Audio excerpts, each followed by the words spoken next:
Twilight here, and I am going to go ahead and go through the slide set, and every time Frank will also add his expertise and advice. So let me just kind of get us started. These were the goals I had for this panel. Let's do the audio-visual out. So really, I just kind of want to review the basics of what is alternate history, and kind of go through how you create a credible, or at least cool, alternate history. And then, for the last sort of maybe 15, 20 minutes, I want to start getting ideas from you, the audience, of what you are thinking about in whatever endeavor you're doing. Games, which Frank has a great deal of experience in, anime or comics, short stories, novels, or even multimedia, like, I know they have a sci-fi, movie competition here. How can you do credible alternate history in multiple media? Okay. I'm going to tell you what my connection to alternate history is, and then I'd like Frank to kind of introduce himself in a little more detail. Basically, I'm the moderator known as Glen on alternatehistory.com. This is one of the largest alternate history discussion boards out there on the internet. I have done a little bit of writing, and we have this silly little thing called the alternatehistory.com awards, affectionately named after Harry Turtledove. Kind of make out his head on our latest awards. And I've done a little bit with world building in this genre. And Frank, why don't you tell them what your link to alternate history is? I write for the game industry. I started off my career writing for an RPG called Twilight 2000. How many of you know Twilight 2000? Great game, look it up. Yeah, it's probably the ultimate Reagan-era role-playing game. It came out in 1984 from Game Designers Workshop. The intriguing thing about it is we were writing future history then. It's alternate history now. So we have to go back and backfill things, and why did this happen? That's always the big question, at least for me. Why did this happen? How did this change? I've done that. I write for Pagan Publishing, Call of Cthulhu. I'm doing World War II Call of Cthulhu. Oh yeah, Band of Brothers meets the Cthulhu mythos. Awesome. And Nazi cultists. Gotta love it. Oh, Imperial Japanese are even better. Oh. And I also have a degree in history. I specialize in military history. Which will be a great asset as we're going through this and start brainstorming and workshopping your ideas. Make sure that they pass the history test. So, let's get some common terms and vocabulary going. All right, let's talk about the basics. The first one is point of divergence. You all know what a point of divergence is? Good, I see some not. Actually, that's a good point. I should go back and ask sort of the background of the room. How many of you read alternate history? Raise your hand. Okay, pretty good smattering. How many of you have been involved in any online or work group where you're talking about alternate history and the mechanics of it? Very few. Okay, good. So some of these terms you're going to need for discussing it in depth. How many of you have actually written alternate history? Okay, so great. So basically, most of you are coming at this at fans. We're going to teach you how to kind of talk the talk and maybe even walk the walk. So the most important point is always starting. Point of divergence. That is the very first event that separates an alternate history from the history that we all know. Frank, for the Twilight 2000, even though it's retro alternate history, what was the sort of the tipping point, the thing that made it different from the history that later transpired? The first thing was there was a major war between China and the Soviet Union. Talking somewhere probably, I think we staged it somewhere in the 1990s, then it just went from there. You had NATO intervention in Eastern Europe. In fact is the Berlin Wall didn't come down. There was no Gorbachev, there was no revolution as it were in Russia. And I will tell you, oftentimes one of the best received types of point of divergence, or POD, is something that seems initially inconsequential or small, something you could easily imagine having happened differently. That it takes no real suspension of disbelief to imagine that it could have just gone a different way. And then seeing what comes after. And that really gets us into the heart of the matters, which is alternate history. So it's oftentimes abbreviated as AH, all right? And that really refers to all the history that occurs after your point of divergence, all right? Some synonyms you'll hear are parallel universe,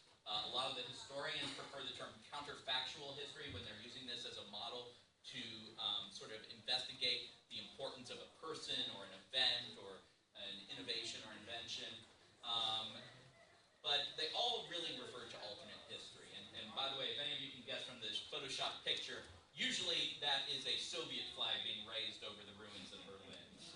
Frank, do you want to comment on any of this so far? Yeah, I just wanted to, if I might give an example. Please. My friend Frank Chadwick, who does Space 1889, came out with a new version. He re-altered the background. One of the things he wanted was, in 1889, the Confederate States of America still exist. How did this happen? He did it very simply. In 1862, in the spring, Abraham Lincoln actually visited the Union Army in the peninsula. At that time, there was a cholera outbreak. Now, Mr. Lincoln, nothing happened to him. But what if Lincoln had caught cholera and died in the spring of 1862 before he could issue the Emancipation Proclamation, which was the single most important document issued during the Civil War? That never happened. And you spring it from And that's a great example of a very easy to imagine point of divergence. What is, especially in the times before they knew germ theory, what was the difference between who got sick and who didn't during an outbreak of illness? Pretty much luck of the draw. And you can easily imagine someone contracting cholera if they were in an area with it, even someone as famous as Abraham Lincoln. Some other terms of art, or discussion, if you will, are our timeline versus this timeline. So it can get very confusing when you're actually discussing differences in histories, and these terms kind of help you to keep track of it. So our timeline is often abbreviated to OTL, this timeline, TTL when you're like writing or blogging about history, and oftentimes we'll put an I in front of it to mean in this timeline or in our timeline. And it's just a useful term to try and distinguish between talking about real history and the history that has diverged. Okay. A couple little terms. Actually, this was a specific request from the members of AlternateHistory.com that I mentioned these terms for you. And it's just sort of getting to different styles of what people like in alternate histories. And one of the big terms that is used is a when. What does this mean? Well, in this case, it's referring to when a timeline really just pushes the success of one particular group, okay? So, for example, that map is from a very well-received timeline on our board called the United States of America, because everything had to be set up to make America grow. So you can see America stretches from the Arctic Circle to South America in this map. Actually, some people would argue that our timeline is an example of a brick link, because how do you get such a big empire versus a couple small countries? Now, the opposite of this would be what's called a screw, where basically you take a country or a people or a company or a religion that was a great success in our timeline, and you basically demolish them in your timeline. They just fail and fail bad. Let's talk a little bit about maybe some of the science that, if not exactly applying to alternate history, but kind of informs alternate history. And one of them is from history. Maybe Frank can talk about this, and I actually was looking for the opposite term, and maybe you can help us with this.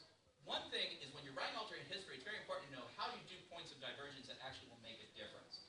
And one theory of history has important people making a key difference in the course of history, the great man theory. The prototypical example is Napoleon, who you can imagine that after, sort of the French Revolution and the Directorate all settled down, history going very differently if Napoleon hadn't stepped onto the stage of Europe. The opposite claim of this is really saying that, it's not some person driving history, it's trends, it's cultural developments, it's the group gestalt moving in, or zeitgeist. Frank, can you comment? You got a history background. Can you comment on the two sort of opposing? Actually, we've sort of like treated this as the chicken or the egg style of argument. Did Napoleon produce the Times, or did the Times produce Napoleon? To me, you have to consider all of it, but we do use the term zeitgeist, at least in ours, to signify that it was. The great man school has its points, but there are also some drawbacks to it as well. One big drawback that I found is the tendency to turn the great man into an object of worship. One of the great examples of this, Robert E. Lee. No one had really examined Lee as a general. He became the Teflon man. He became the great man. Nobody questioned a lot of what he did. He screwed up at Gettysburg. That's George Pickett. But nobody, and that's one of the big drawbacks of doing this sort of great man-centric. it tends to produce hero worship rather than actual historical analysis. So, and I think, for me personally, when I'm writing, I actually like to mix both. I think you need to take sort of the culture trend, especially early in your point of divergence, or in your history after a point of divergence. You're not going to change everyone and everything 90 degrees overnight, usually. So, you got to take into sort of the inertia of history into account.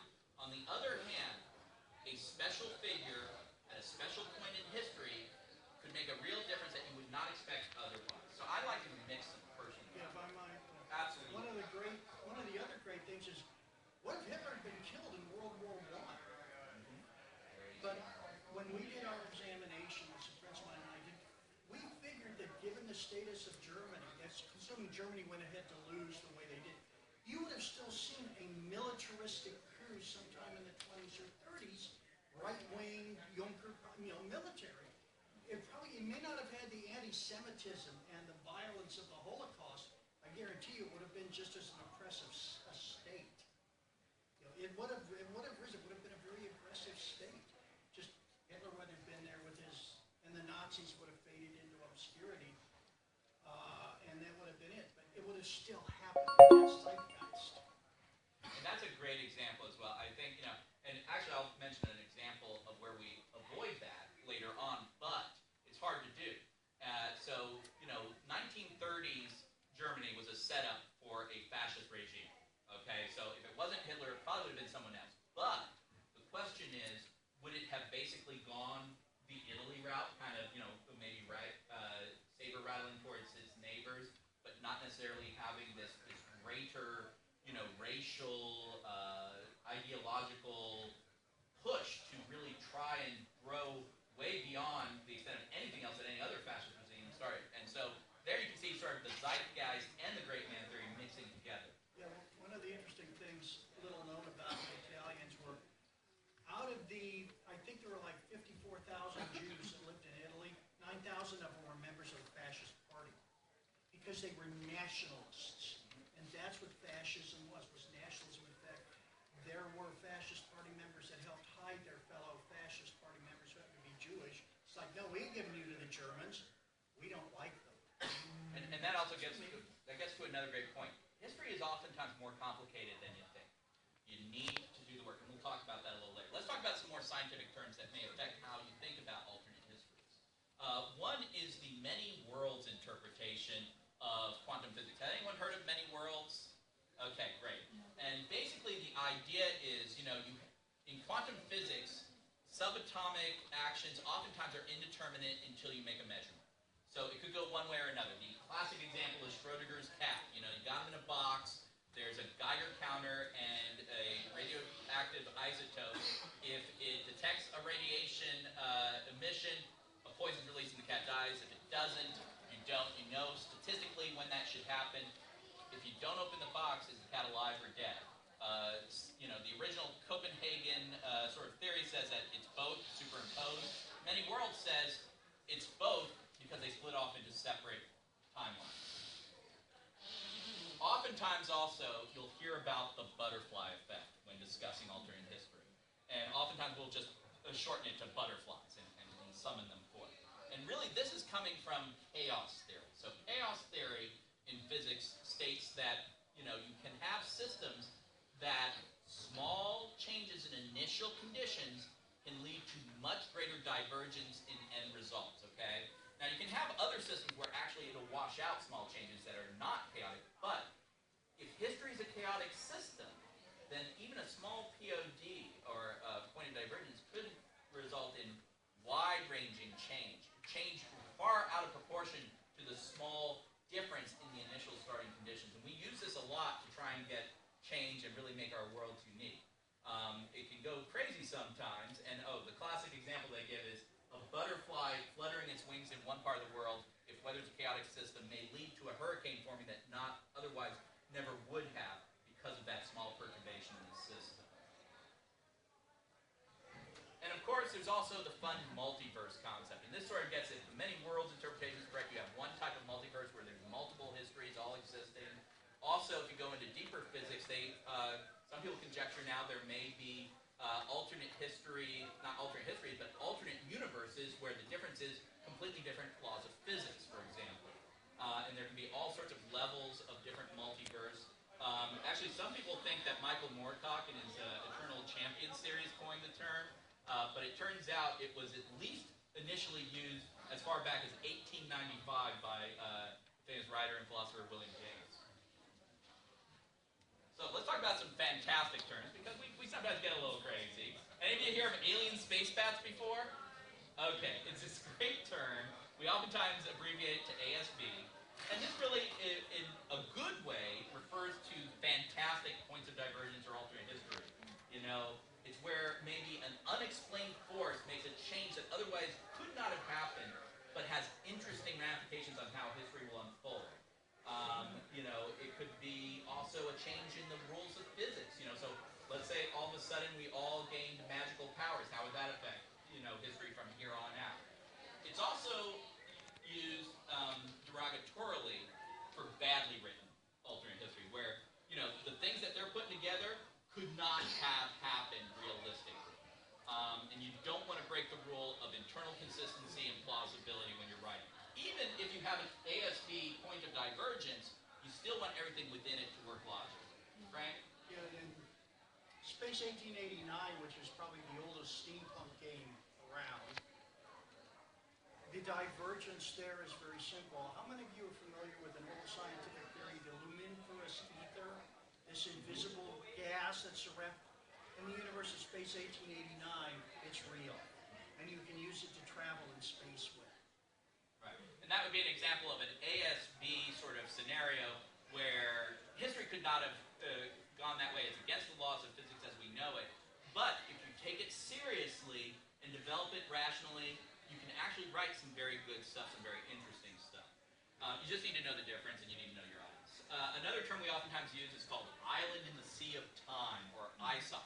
This is specifically referring to a subgenre of ASB where you take like a location or a group of people and you transport them in time or space to some other complete location and see how events unfold. The two most famous, of course, is the S.M. Stirling series, where the term got its name, where basically the island of Nantucket is kicked back a couple thousand years in time, and they show how they interact with, you know, basically prehistoric civilizations or quasi-historic classical Greeks almost, and actually pre-classical Greeks, I take that back. And then there's the 1832 series by Eric Flint and others, where they actually take a small West Virginia mining town and they plop it right in the middle of Germany during the 30 Years' War. And it's very interesting. And they're very well-developed thoughts and history. I mean, we might argue that some of it's a little bit of a stretch in artistic license, but it still makes for a very interesting analysis of how you get culture clash affecting the course of history. Very good books, too. Yes. All right, so let's shift gears. Now that we've got sort of a vocabulary, let's talk about how you can go about creating an alternate history. Frank, you've done some world building, so maybe you can also comment on some of these points as we go on. Let's talk about inspiration. Okay, one type is what if. All right, maybe, you know, Rick Jones becoming the Hulk, maybe that's not necessarily the most serious one, but taking one of my points of divergence from one of my writings, what if Guy Carleton had become governor of North Carolina instead of Quebec? How many of you think that's important? Okay, Frank, you want to tell them why it's important? Oh, Lordy. That just went out of my head. It's probably being 64. But I really can't let him. Fair enough. So, Guy, you know, and basically, if you recall, before the American colonies broke off, you know, royal governors were appointed to each colony by London. And it was a political appointment. There was very little thought oftentimes put into it. It's like, okay, who's up for a plum position? So you could imagine people getting that position maybe a couple years earlier or later and being posted in different parts of the world. So it's a very easy, perturbable event. Guy Carleton, most people in the United States don't know. He's a very important person, though, if you're Canadian. Any Canadians in the room? Okay. He was governor, and basically he is credited with kind of making peace, although some of his predecessors laid down the groundwork, with the Quebecois, the French Canadians, and the important 1774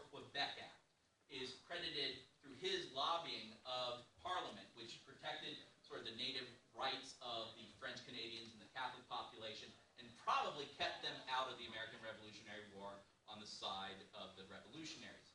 Now the question here is, well, what if he kind of worked his good diplomacy in North Carolina and basically through that was able to hold enough of the South loyal to the British that at the end of the war, the south of the eastern seaboard, the 13 colonies, stayed in the British Empire, and it was only from Virginia on up that was part of the United States.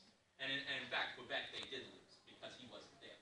And we've developed this world out to, I'm now in the early 1900s, and this is an example of a map of British Southern America from that timeline. So you can see how a good what if, maybe people don't know about, maybe it's even obscure, but if you can think through logically, it can have some real effects. Now here's getting to back to the 1930s or 20s in Germany.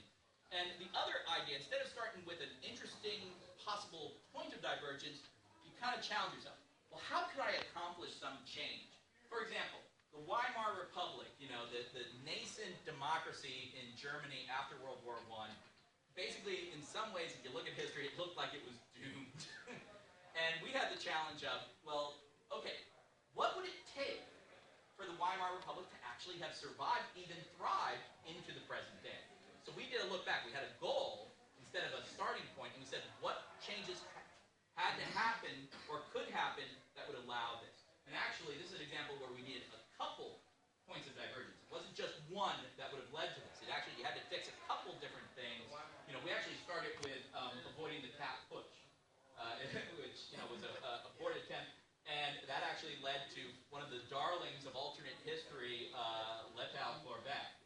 If you know him, Paul Lettow-Vorbeck was considered one of the popular heroes of World War I for the Germans because he was in the southern African region and fought a successful guerrilla action basically with native troops against the Allies, and sort of was the only bright spot of victory coming back. And he actually got to stay in the military because he was kind of kicked out because of the cap putsch, and that stabilized things. And then it goes on and on. Am I boring you yet? But anyway. Not at all, but sir, you could probably answer me a question, which I have embarrassingly, but I'll admit it in public. There was a very famous, he was a financier, he was a finance minister, and he was assassinated by the Frey Corps in the early 1920s. Yes. And he was Jewish, among other things. I want to say Raphael, but it's not quite right. Yes, it is. It's Raphael. Okay. All right. Yes. And one of the interesting things we thought is, what if Raphael had survived? I mean, I've read about his assassin. I've read a history of the German Frey Corps, who were basically Hitler's heralds. Yeah, these brave soldiers were real gutsy. They gunned down women and children in the streets of Germany. They're real heroes for it. But I was going to say, Walter Raphael was their chief victim. That's what I was saying. Yeah. Was their chief victim. Thank you, by the way, for that. No problem. So the idea is, okay, even if you come up with an idea that seems crazy at first, if you do the work and read the histories and see where are the fulcrum points, where are the things that can be easily changed that would have larger ramifications, maybe you can even put together a plausible and interesting world that gives you the results.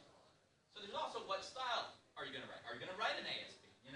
Maybe the city of Gainesville is isodded to 1776. Can you imagine how that would change history? Heck, we have a nuclear reactor here. What if a magical portal erupted at Swampcon, giving all attendees magic powers? Yes, I know that one's kind of a dystopia, but yes. I'm sorry? I don't know. I just Googled, actually, I think, Magic Gator or something like that. All right. Or do you want to do a more realistic style, more, sometimes serious style? The ASP ones are awful fun. The realistic ones are a little bit tougher, a little bit drier in some ways, but can be even more rewarding because you go like, wow, that really showed me something about how the world could have been different, or maybe some of the similarities that always run through life, even with greatly changed backgrounds. And basically, you got to stick to kind of the rules of reality.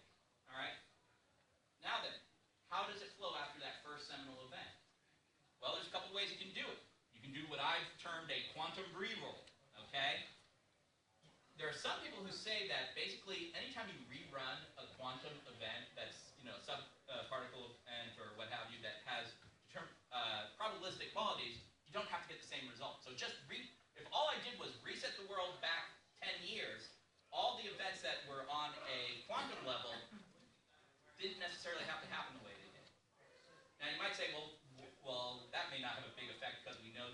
big quantum effects on the macro level, but how small are a sperm and an egg?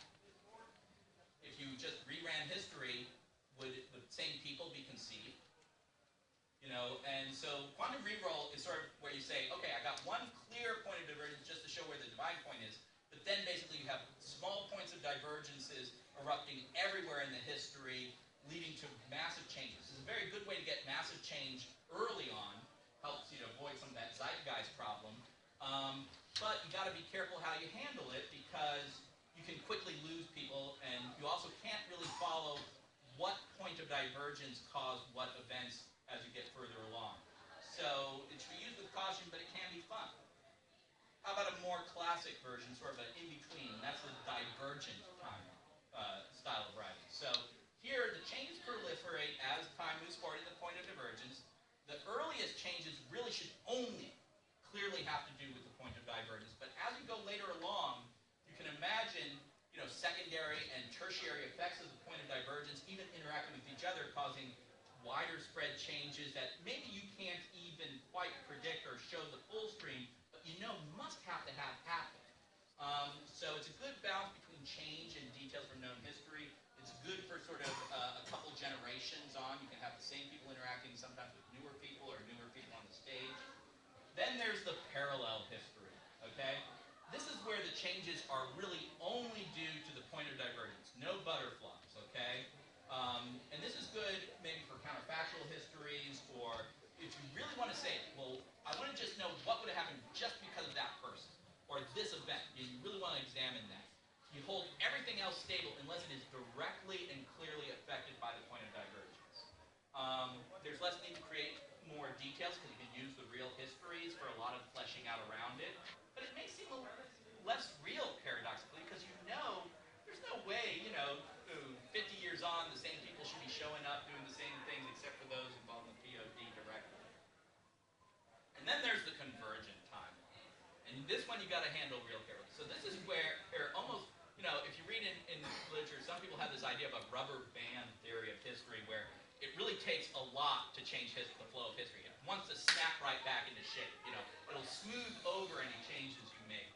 And so, you know, an example of this is after the 13 colonies stay in the British Empire, Richard M. Nixon is still born. He's just a car salesman, that's all. That's kind of convergent. You can imagine if the 13 colonies remain part of the British Empire, it's highly unlikely that Richard M. Nixon would be born looking the same and named Richard M. Nixon. But there are timelines out there that do this. And I see this used very well for satire, for you know, commentary on life, but it really can be very hard to be realistic. Unless your point of divergence was small, but then why did you do it? Now, sometimes you'll see this in more contemporary fiction. If you think about it, all fiction is alternate history, right? It's always something that didn't happen in our world. But a lot of them don't want massive change. They want it to seem like it's set in our world, except their fictional characters exist. And that might be another way of thinking about it. It's not, in some ways, it seems more realistic on the face of it, but when you go deep, it's actually less realistic.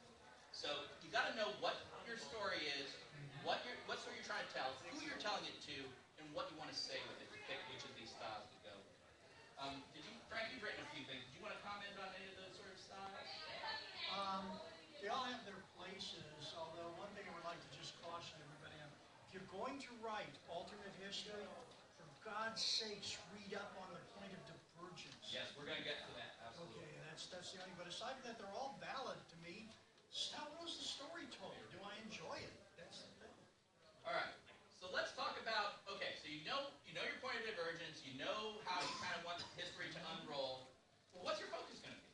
You know, you've done a lot with military history, for example, and that's one of the most common focuses of a story. It's very dramatic. Oftentimes the wars are very well documented, so you can do some real in-depth research, which can be a double-edged sword because it means some of your readers have as well. And changes in the outcome can have far-reaching implications if they change the outcome of a war, for example. So the disadvantages, it's overdone. It's one of the most common forms of alternate history you're going to find. There's a limited audience for it. There are some people who are just turned off by reading about war again and again and again. And you really do need to know your stuff. This gets into researching. You need to not only know the events around the POD, point of divergence, the ones leading up to it, and you need to know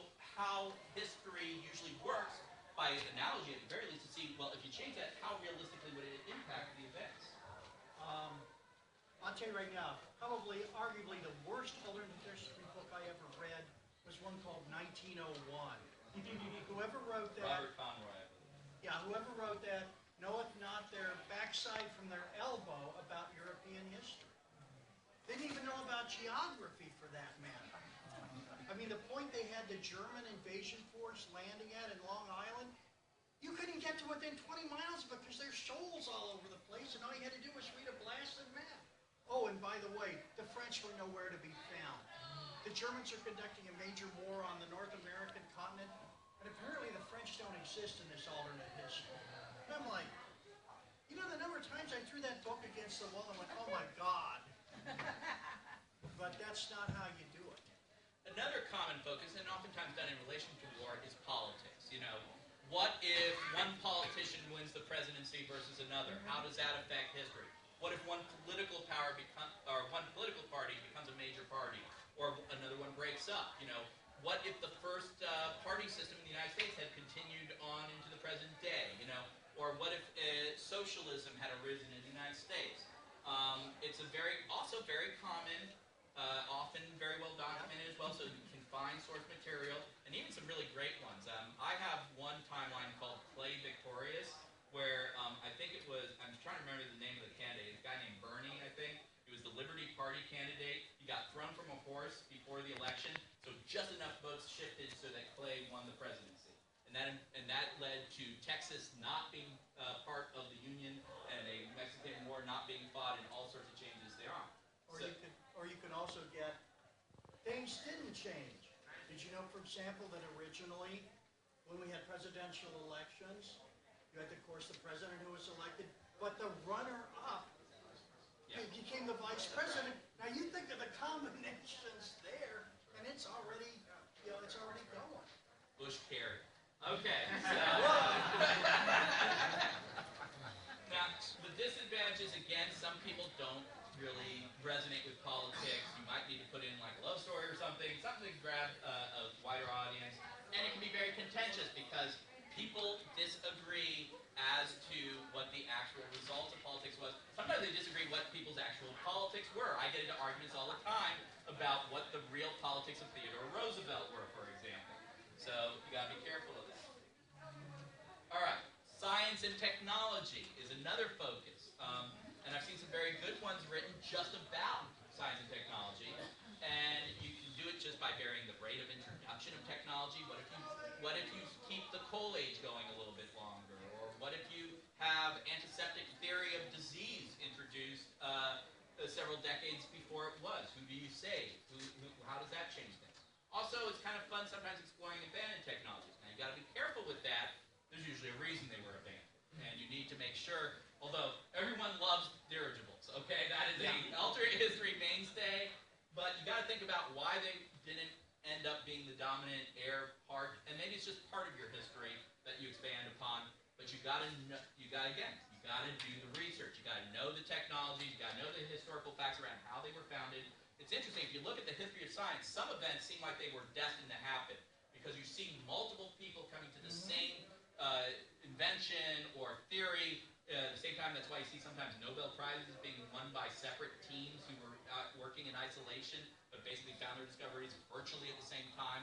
So sometimes it seems like the time is right, but then you have other inventions or scientific discoveries that you're like, that came out of left field. I mean, really, Albert Einstein, some of his thought experiments were way ahead of what anyone else was thinking. You might argue that it would have taken a lot longer to get where we did in our understanding of relativistic theory without an Albert Einstein. You can have a lot of fun. It makes some really interesting change. And it also makes for an interesting view of how does the technology of a civilization change the civilization itself and how it works. I have a question. Yes? How do you feel about steampunk? How do I feel about steampunk? I think it's a lot of fun. I think if it's very well done, it is exactly what I'm talking about. But I think there's been a current trend to go more for the ASB steampunk, to put more crap on people. I mean, it's 1800 board, So I think it runs the whole range. I think it's a style. I think it's an era. I think it's very interesting, and I think there are some that are done very realistic and very well, and I think there is some that is done very fun. And that's very well if that's all you're shooting for is fun. Just gotta be clear. Are you doing it for the rule of cool, or are you doing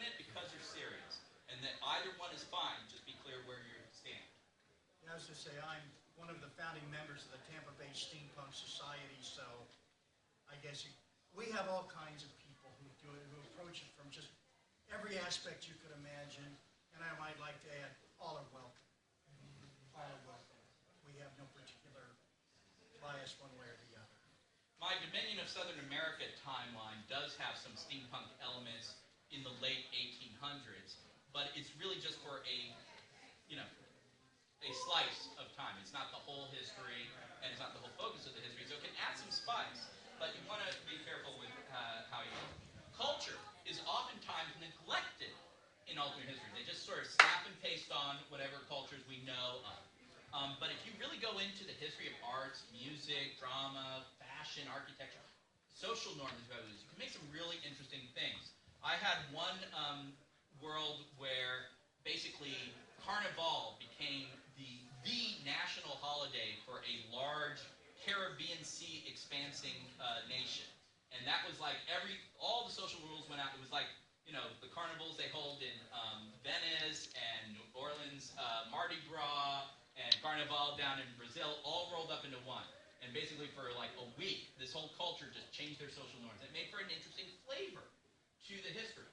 I sometimes will mix up the colors that are popular during a time frame, or the style of dress. For example, in the Dominion of Southern America, actually based off of someone else's comment, we developed the fact that because the queen at that time wore a different gown, blue is the traditional color in the West for wedding gowns in my timeline instead of white. Things like that, and they give an added culture, a little flash and flavor, and a lot of people like it. And it's often neglected, and I think if done well, can really set your timeline apart. If you want to read an excellent example of steampunk, for example, affecting culture all over the place, there's a novel, The Difference Engine. Yeah, excellent. Bruce Sterling and William S. Gibson, and it has just been phenomenal to read that. I highly recommend it. And really, when you asked your initial question, that was exactly the story that popped into my head. And of course, why choose? The richest worlds combine multiple both sides. It doesn't just stay stuck in one realm. Now, if you have just a short story set in a short time frame, maybe you will have a primary focus. But the richest worlds hit multiple of these points and have them interact with each other. All right, what about fleshing out your worlds? This is the point that we've been talking about, I think, throughout. Do the work. You need to, once you've kind of decided roughly what you want to accomplish, like you want to look at this point of divergence, or you want to try and have the world become something like this, you need to read the histories. You need to go in deep. You need to read what were the people like. Get the personalities right of the real life figures. Get the surrounding politics right. Make sure you understand where the technologies came from. Do the work. Because I will guarantee you some of your readers will also, and if you get it wrong, you're going to get really hung out to dry. Grant, you've done a lot of this, so how do you approach it? How do you do it? I'll give you an example. There's an excellent book out. It's a history book. It's called The Politics of Frustration, the U.S. Navy and German Imperial Planning, and it covers the period from 1870 right up to the end of World War II. But it deals with German-American relations vis-a-vis the New World, and all of that. Well, there was this one plan called Ops Plan 3 that the Germans came up with. After they'd been shut out of the Philippines, they were going to invade the United States. With 14,000 men, they were going to land in either Bar Harbor, Maine, or was it Long Bay in the Carolinas, and force Theodore Roosevelt to give them the Philippines. They actually had this. This was an actual plan. The Navy came up with it. The German General Staff looked at that going, "Are you kidding me?" But I said, okay, how would we get the Germans to invade the United States? Could this have actually happened? In truth, it couldn't. But I looked at the plans. I looked at one of the things they suggested, which was to land in Puerto Rico, specifically the island of Culebra, which, if any of you are familiar with, is a beautiful little island. It's also a major coaling station for the U.S. Navy. And then they were actually going to sail around and land at Ponce on the southern part of the island, because they were just going to march overland to take the San Juan. So I'm following this. First thing I did is I asked a friend of mine I worked with who was from Ponce. I says, "Hey, Rick, what do you think?" He said, "They get about as far as the beaches, but once you get out of Ponce going north, what isn't straight up is straight down, and it's all covered with woods and scrub brush. They would have gone nowhere. It looked like Anzio, if you're familiar with the American landings in Anzio. But this is how you get, well, okay, now why would the Germans do this? That's the big question. That's what you always have to ask yourself, why? Well, the motivation for the Germans was their place in the sun. Kaiser Wilhelm was a warmonger. Fortunately, he was a very incompetent one. But you have to ask yourself, why? Why would they do this? Okay, you've got the why. They want an expansion into the Western Hemisphere. Then comes the next one. How did they do this? Did they just show up on Mr. Roosevelt's doorstep one day or on labor going, we're here? Because one of the ironic things is the operations plan for the American Atlantic Fleet at that time was to assemble in the southern Chesapeake, once they received word of the Germans sailing, for example, was to assemble in lower Chesapeake Bay and sail for, guess where? The island of Culebra. We would have had Trafalgar in the tropics, folks. Would have been one of the largest naval battles in the Western Hemisphere. That would have been a good, cool timeline, right? Oh, it is. It makes a wonderful war game, too, by the way. I play a game called Sea Creek. Yeah. And, but I looked at it and said, okay, how could this happen? How would they be able to get away with this? I came up with one of two things. Either A, they already have a foothold. What if they bought the Danish Virgin Islands out from underneath the United States? They could have done it. Denmark would have sold it to anybody. Then I thought, well, it's got to be bigger than that, because the French and the British are both going to go, wait a minute, the Germans moving into the Western Hemisphere? With 20 million pounds sterling a year in trade going on for Britain alone? Ain't going to happen. What if Britain and France went to war? I tracked it back further. Russo-Japanese War, 1904-1905. In November of 1904, the Russian Baltic Fleet, and I hope I'm not boring you people, was on its way to reinforce the Russian Pacific Fleet. They passed through the English Channel. When they were off Hull, it's called the Dogger Bank Incident. The Russian fleet mistaking the British fishing fleet for somehow Japanese torpedo boats. Now, how Japanese torpedo boats out in the North Sea is... Vodka. Yeah, vodka. But they opened fire. They sank, I think, a half a dozen British fishing boats and killed, I think, upwards of 10 British fishermen. The British were just absolutely livid over this, but it was settled diplomatically. Okay. Later on, they found out that the British Parliament member from Hull had extensive holdings in Russian shipping, so a war with Russia was the last thing on earth he wanted. What if they'd have found out earlier? What if you had mobs screaming, no, the Russians aren't going to get away with this? Great Britain declares war on Russia, tells the Royal Navy go after them. What if at that point the French, who are still not sure about the British, say, well, you know, we have this treaty with the French, they jump into it on the side of the Russians. So you have the French and the Russians, and the Japanese and the British going at each other all over the globe. Because it wouldn't just be the English Channel. Southeast Asia, the Caribbean, you name it.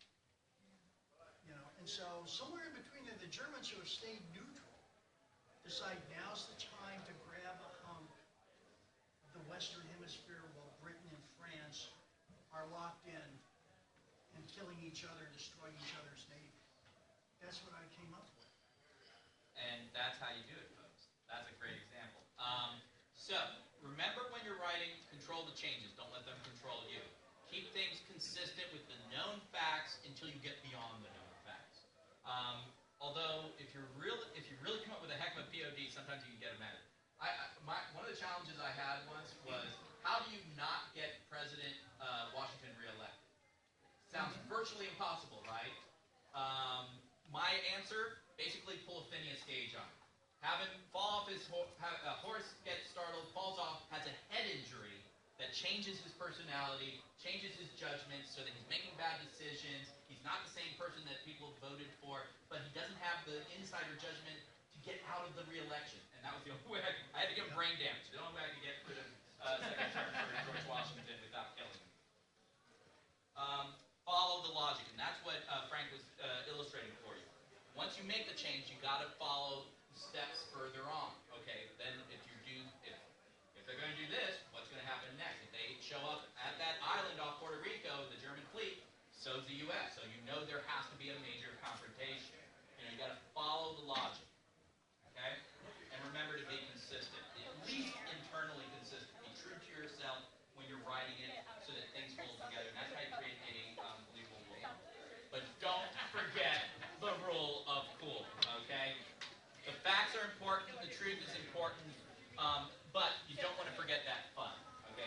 That's supposed to be Theodore Roosevelt there.